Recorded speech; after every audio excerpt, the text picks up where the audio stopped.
Can you accept the notion that once you change your internal state, you don't need the external world to provide you with a reason to feel joy, gratitude, appreciation, or any other elevated emotion?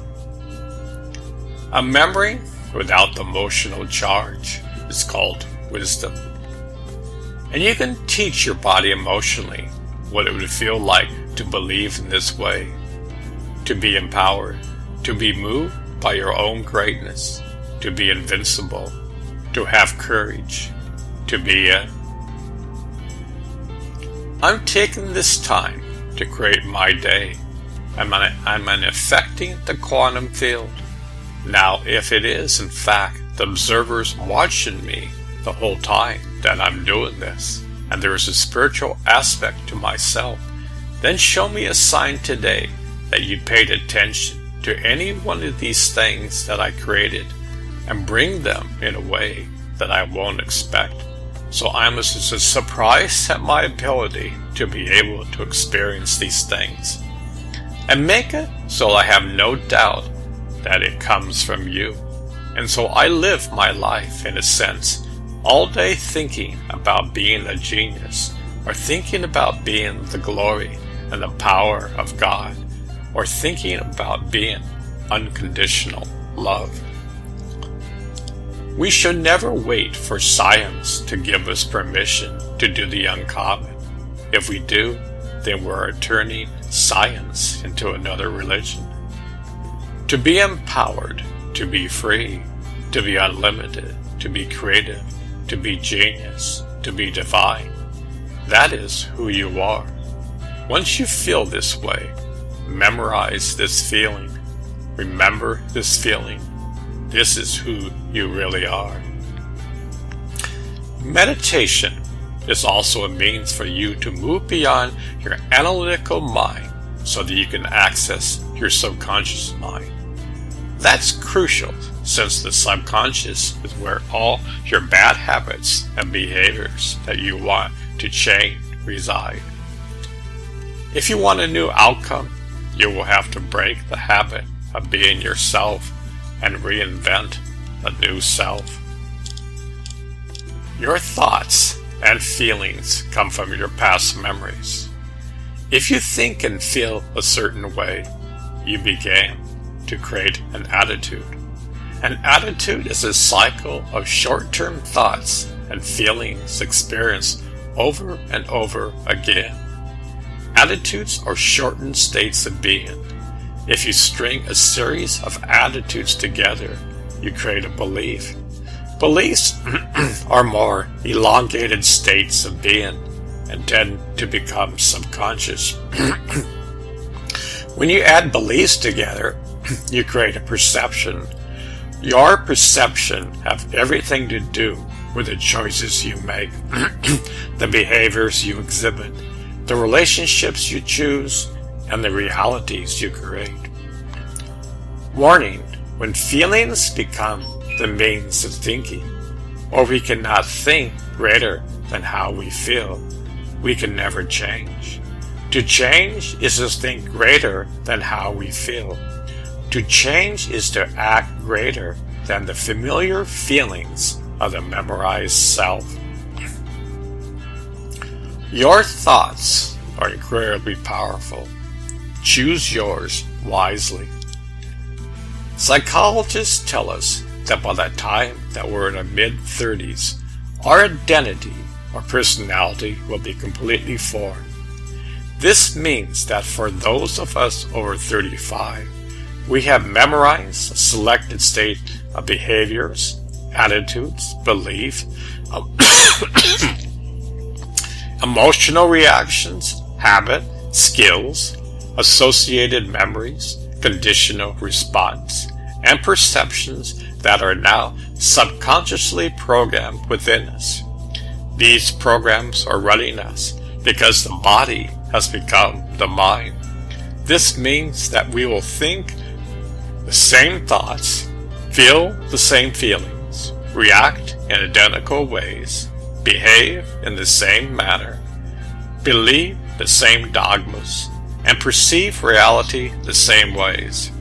About 90% of who we are by midlife, is a series of subconscious programs that have become automatic.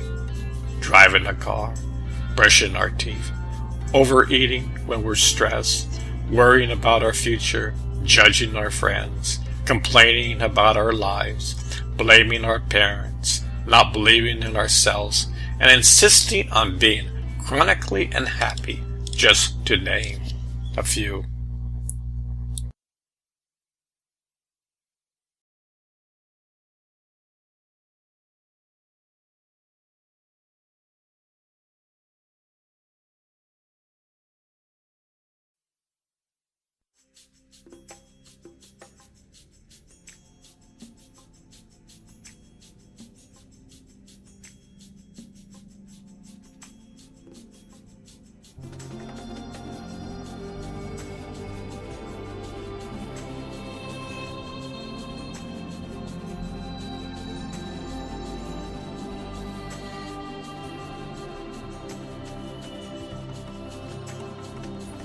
To be happy with yourself in the present moment while maintaining a dream of your future is a grand recipe for manifestation.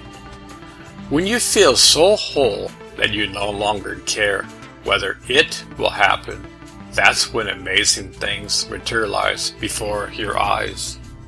I've learned that being whole is the perfect state of creation. I'm seeing this time and time again in witnessing true healing in people all over the world. They feel so complete that they no longer want, no longer feel lack, and no longer try to do it themselves. They let go, and to their amazement, something greater than they responds, and they laugh at the simplicity of the process. Many change starts with the simple process of something outside of us altering something inside of us. If you begin the inward journey and start to change your inner world of thoughts and feelings, it should create an improved state of well-being. If you keep repeating the process in meditation, then in time, epigenetic changes should begin to alter your outer presentation, and you become your own placebo. The latest research supports the notion that we have a natural ability to change the brain and body by thought alone, so that it looks biologically like some future event has already happened. Because you can make thought more real than anything else, you can change who you are from brain cells to gene, given the right understanding. First, every day, I would put all my conscious attention on this intelligence within me and give it a plan, a template, a vision with very specific orders, and then I would surrender my healing to this greater mind that has unlimited power, allowing it to do the healing for me. And second, I wouldn't let any thought slip by my awareness that I didn't want to experience.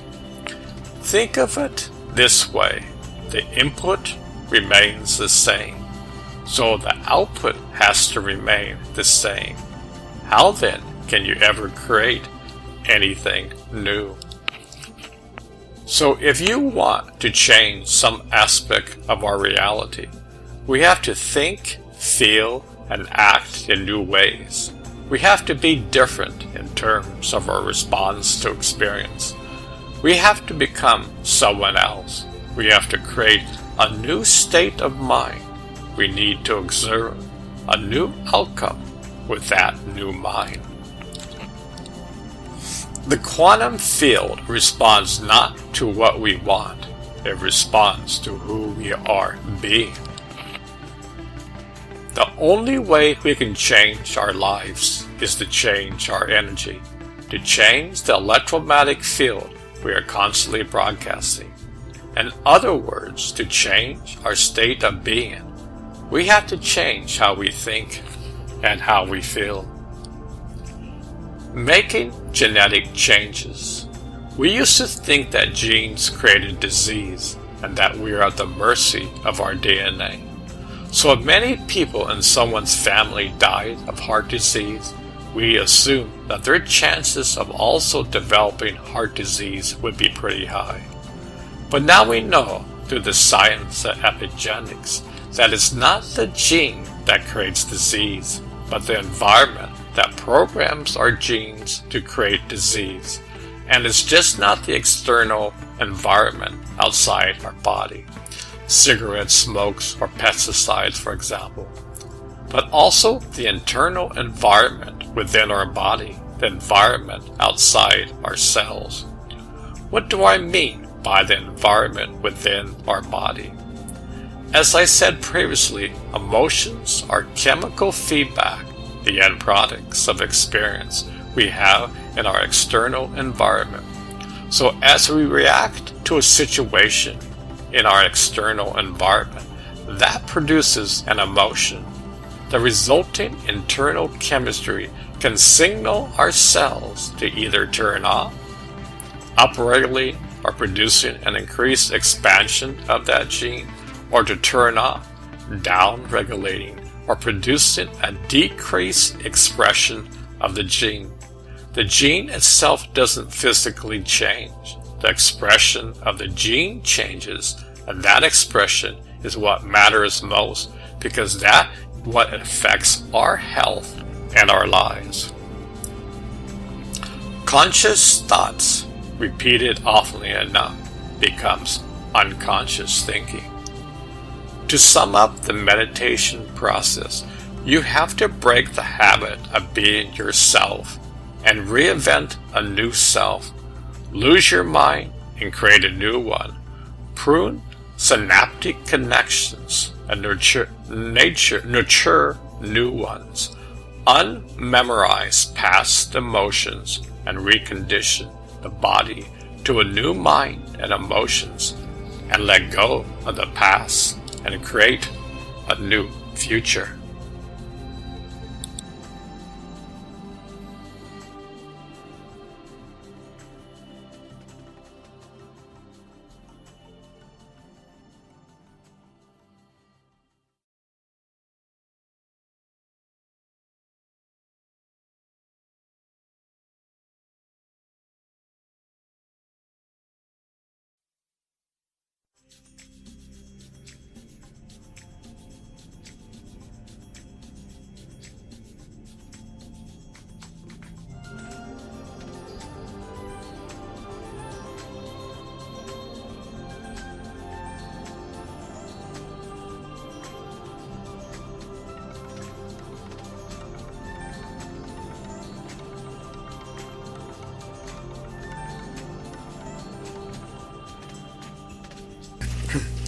By itself, conscious positive thinking cannot overcome subconscious negative feelings. Meditation opens the door between the conscious and subconscious minds. We meditate to enter the operating system of the subconscious, where all those unwanted habits and behaviors reside, and change them into more productive modes to support us in our lives. The point is, true happiness has nothing to do with pleasure, because the reliance on feeling good from such intensity-stimulating things only move us further from real joy. We're addicted to our beliefs. We're addicted to the emotions of our past. We see our beliefs as truths, not ideas that we can change. If we have very strong beliefs about something, evidence to the contrary could be sitting right in front of us, but we may not see it because we perceive it as entirely differently. We're in fact condition ourselves to believe all sorts of things that aren't necessarily true. And many of these things are having a negative impact on our health and happiness. Certain cultural beliefs. You will learn that the true purpose of meditation is to get beyond the analytical mind and enter into the subconscious mind, so you can make real and permanent changes. If you get up from meditation as the same person who sat down, nothing has happened to you on any level. When you meditate and connect to something greater, you can create and then memorize such coherence between your thoughts and feelings that nothing in your outer reality, no thing, no person, no condition, at any place or time could move you from that level of energy. Now you are mastering your environment, your body, and time. Reason this: when you think from your past memories, you can only create past experiences, as all the knowns in your life cause your brain to think and feel in familiar ways, thus creating noble outcomes. You continually reaffirm your life as you know it.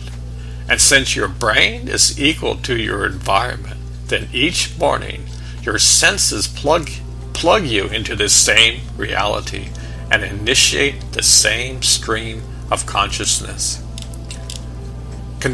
Consider creating several mind movies, one for health and wellness, for example, and for another for romance, relationships, and health.